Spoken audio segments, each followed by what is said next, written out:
Aïe aïe aïe aïe aïe. Ah, je m'étale sur ma chaise. Comment vous résumer ce film en un mot? C'est très simple. Décevant. Décevant. Et ça résume assez bien la trilogie, je trouve. Bonjour à tous, j'espère que vous allez bien. Nouvelle vidéo sur Vlog Ciné. Et aujourd'hui, il va s'agir d'American Nightmare 3 Élection, réalisé une fois de plus par James de Monaco, qui a réalisé les deux précédents opus de la trilogie. Avec à tête d'affiche Frank Grillo, qui est un acteur qui était déjà dans le deuxième volet. Et on a Elizabeth Mitchell, je crois, qui joue le rôle de la candidate. Sinon, pour tous les autres, j'ai même pas envie de les citer parce qu'ils font que de la figuration. Je pense que ça va être une vidéo très courte et blended spoil, mais je vous préviendrai quand je vais spoiler. Parce qu'il va falloir que je parle un petit peu, parce que finalement, ce film, je vais le casser en deux, voire même en quatre, alors que je l'attendais. Mais on va y venir au détail. Donc d'abord, le résumé basique. Rien qu'en voyant la bande-annonce, je savais que je risquais d'être déçu, mais j'y suis quand même allé dans l'espoir de voir quelque chose qui allait me surprendre. Mais comme on peut si bien le voir dans la bande-annonce, en fait, quelques années après le deuxième, donc les événements qui sont passés dans le deuxième film, une candidate à la présidentielle pour les États-Unis se présente avec comme idée de stopper la purge. En gros, une démocrate, ou du moins ça y ressemble, qui veut lutter contre les pères fondateurs qui, on peut le dire littéralement, sont des dirigeants d'extrême droite, bien d'extrême droite, de toute façon ça se voit très bien dans le film, pour avoir des idées tordues comme ça, enfin bref. Et voyant que son pouvoir grandit, les nouveaux pères fondateurs décident de profiter de la purge pour aller l'assassiner. Mais Frank Grillo en fait refait surface et c'est le garde du corps de cette candidate à la présidentielle, mais malgré leur défense de leur maison entre guillemets fortifiée, ils vont se faire attaquer par une unité engagée par les pères fondateurs et ils vont devoir s'enfuir dans les rues de Washington, je crois, si j'ai bien retenu, en pleine purge pour essayer de survivre à la nuit. Voilà, rien qu'en vous résumant, vous sentez ou pas mon désarroi, mon manque de conviction quand je vous parle comme ça. Enfin, c'est nul, c'est mou et c'est nul. C'est nul ce scénario. Comment vous dire à quel point je suis déçu? Cette saga, enfin cet univers American Nightmare, ça a du potentiel et les réalisateurs se contentent juste de vous faire un panorama de la purge de la nuit et c'est nul. J'ai pas envie de voir une histoire d'un garde du corps qui protège une candidate. Enfin, si encore il y avait de l'enjeu et que c'était bien fait, j'aurais pas dit. Par contre, j'avais bien aimé dans le deuxième la manière dont ça s'était créé. Parce qu'il y avait un peu plusieurs histoires qui se mélangeaient et qui allaient se rejoindre avec les personnages et qui se regroupaient pendant le film. Là, ça se rejoint un petit peu, hein, on découvre plusieurs protagonistes, mais finalement, on a un groupe plus l'histoire de la candidate à la présidentielle et ça reprend un peu le même schéma technique puisqu'ils vont se rencontrer dans la nuit. Donc voilà. Pourquoi ce scénario a un gros problème, hein, déjà on le voit dans la bande-annonce. Ça se fasse focaliser essentiellement sur ça et c'est mal fait parce que je trouve qu'il y a pas assez, il y a de l'enjeu techniquement, hein, parce que c'est celle qui est censée arrêter la purge, mais je trouve qu'il y a pas assez de suspense et à aucun moment je me suis dit que les personnages sont en danger malgré le fait qu'ils soient dehors dans les rues pendant la purge. Est-ce que c'est lié au fait qu'on voit pas assez d'horreur pendant la nuit? Est-ce que c'est lié au fait que constamment dans les actions, il s'en sort toujours progressivement dans le récit. En plus c'est mou, il se passe rien, il y a rien d'autre, il y a pas d'intrigue à part ça et c'est nul. Je trouve que l'histoire elle est pas intéressante à suivre et c'est du gâchis.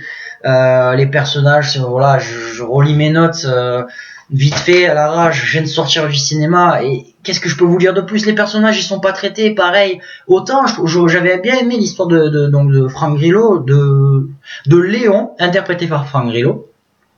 J'avais bien aimé son histoire dans le 2 et j'avais super bien aimé la chute, c'est pour ça que j'avais envie de voir le 3, sachant qu'il était de nouveau là, avec cette candidate. Je pensais qu'il allait avoir un peu plus de traitement de personnage entre les deux.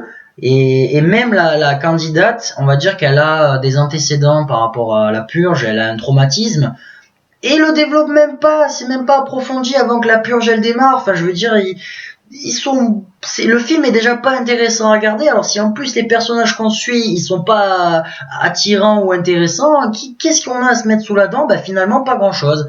Finalement pas grand chose. Et là je vais arriver à la vidéo où je vais spoiler parce que je vous déconseille d'aller voir ce film au cinéma. C'est une énorme perte de temps. Parce que je vais commencer à spoiler pour vous dire qu'il n'y a qu'une seule scène qui m'a plu et pour vous montrer à quel point le film est vraiment mal réalisé. Donc on découvre notre groupe de personnages en plus du garde du corps et de la candidate.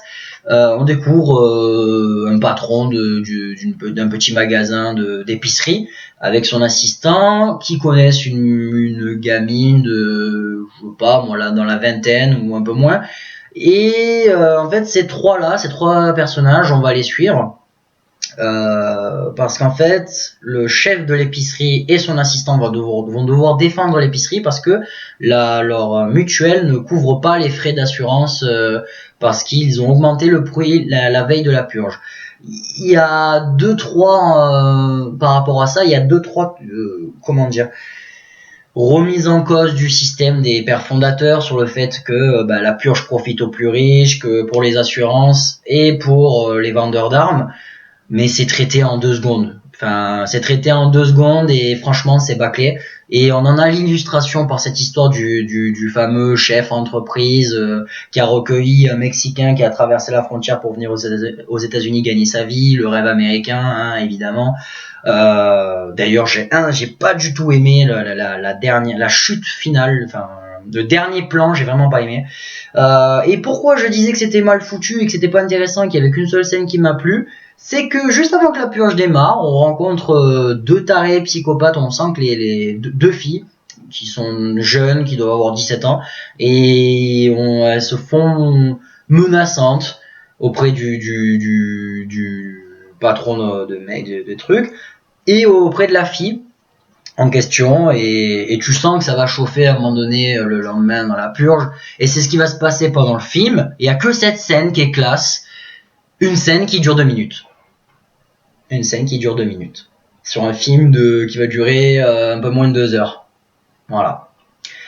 Moi, si j'avais un truc à dire à James de Monaco, c'est mec, filme-nous plus la purge. Je veux plus voir des trucs comme ça qu'une putain d'histoire ennuyante à dormir debout. C'est nul, c'est nul.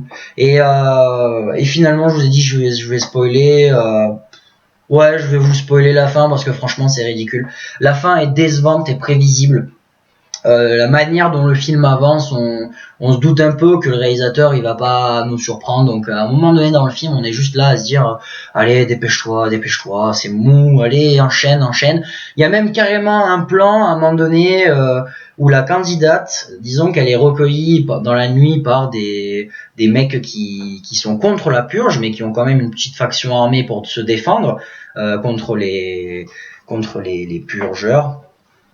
Et elle se rend compte qu'il y a un plan d'attaque qui est mené contre les pères fondateurs. Et il y a carrément un plan avec la candidate qui est blonde, hein, mais le stéréotype de la blonde, désolé, qui est devant le tableau avec tout le plan organisé par cette faction de gentils. Et elle est là pendant il y a un plan qui dure 5 minutes où elle est là, fait attendez. Mais qu'est-ce que c'est que ça? On voit en gros plan que les mecs en question, ils veulent attaquer les pères fondateurs, et elle est là, elle fait qu'est-ce que vous voulez faire? Léon, tu vois ça? Vous voulez assassiner les pères fondateurs?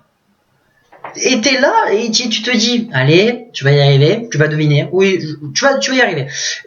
C'est long, c'est trop long à se mettre en place, et on la voit venir à 2000, ce qui va se passer à la fin, et c'est nul, la chute est nulle et bidon, et voilà, c'est tout.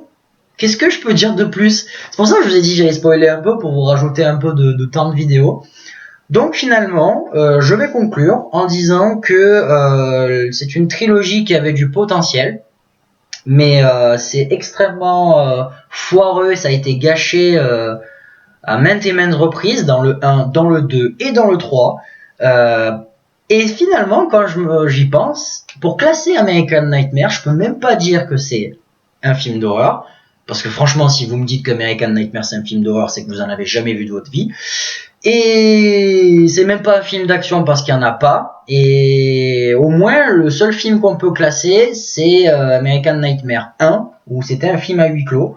Parce que le 2 aussi était moins flippant. Enfin, voilà, déçu, et en plus c'était un film que j'attendais, j'avais la petite lueur d'espoir comme quoi ils allaient enfin profiter et se lâcher dans ce délire, et ils l'ont toujours pas fait. Je pense honnêtement que si un jour American Nightmare se réalise en série, ce serait l'idéal en fait pour exploiter ça. Une série où en fait les épisodes sortiraient 1 heure dans la purge, c'est un épisode dans la série. Et en gros, on suivrait toute la purge et on suivrait plein de petites histoires de plein de personnages différents qui suivent la purge, aussi bien des riches, des membres du FFAPA, je sais pas quoi, le nom du parti chelou là, aussi bien des riches que des pauvres, des commerçants comme des purgeurs, des factions de gangs qui en profitent pour s'entretuer, des vendeurs de drogue et de contrebande, ou des mecs psychopathes, pédophiles, ou je sais pas moi, mais plein de trucs, genre, c'est fou, ils arrivent pas à exploiter ce concept d'une nuit sans loi.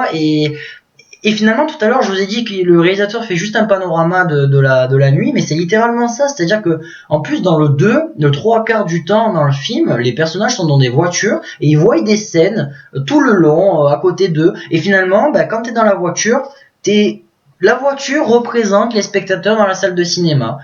On est dans une voiture et on voit tout passer à côté de nous. On voit rien en fait finalement. On voit rien de ce qu'aurait pu être la purge, American Nightmare. On le voit pas. Moi je le vois pas en tout cas. Voilà, c'était donc je classe ce film comme un film de merde, film nul qui est inintéressant à voir. Et j'espère vraiment que si un jour il y a une suite, parce que la fin de ce... D'accord. Mon téléphone qui sonne qui m'empêche de finir. Excusez-moi.